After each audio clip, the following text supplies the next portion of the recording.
The experience at the school was great. It's a really good space to sort of explore and learn.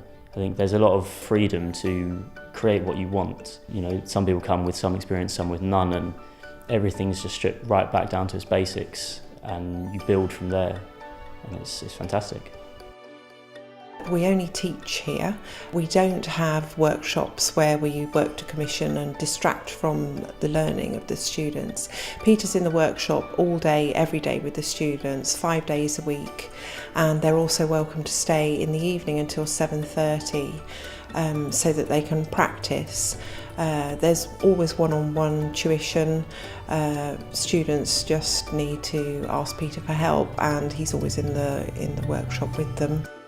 Peter as well was very approachable, very easy to talk to. His teaching style is really good. He structures the work initially, he demonstrates, he lets us go off and get on with it, and then he kind of pulls us back in and shows us how it's meant to be done again.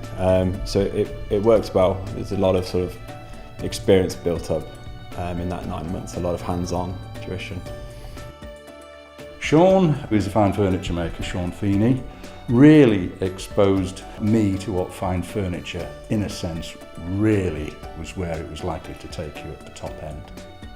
The teamwork of Peter and Sean together, it took my creative sort of abilities and it really transformed and pushed them further. Went to the V&A with Peter and Sean, and all these applied influences and things from my history as well all come together.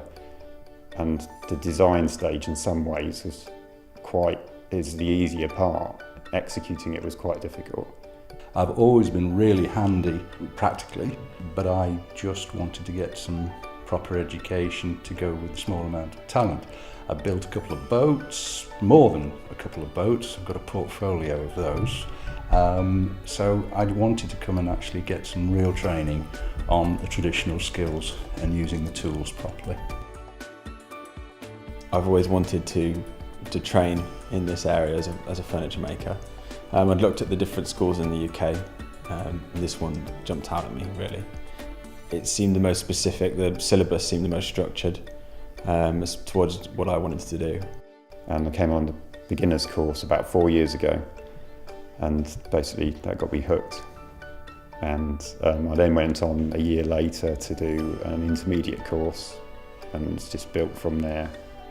And basically I was just trying to make my life work to a point where I could come here on a long course. Walking in, you can see the setup is very, very good. Everything being separate, you've got having the woodworking hand tool shop and having the machine workshop, and just the whole atmosphere was something that really appealed to me. Well, I had just finished sixth form, so I was already looking for something in design to do further, either in a job or an apprenticeship.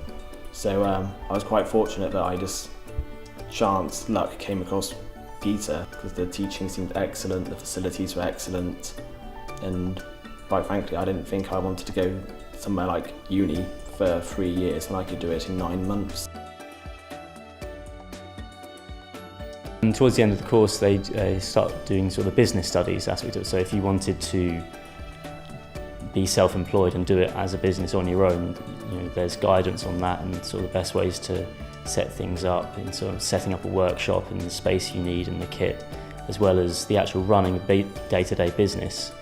And obviously Peter has a lot of contacts, so does Sean, and so they're on hand to help you find work placements in downtime and jobs after the course as well. I would definitely recommend Peter Sefton Furniture School. If you're thinking about studying woodworking, craft and furniture making, the environment, the theory, the practical, the balance of having Peter's knowledge and the design influence of Sean, a current maker, and all the business studies as well. We did a lot of work on business planning, marketing.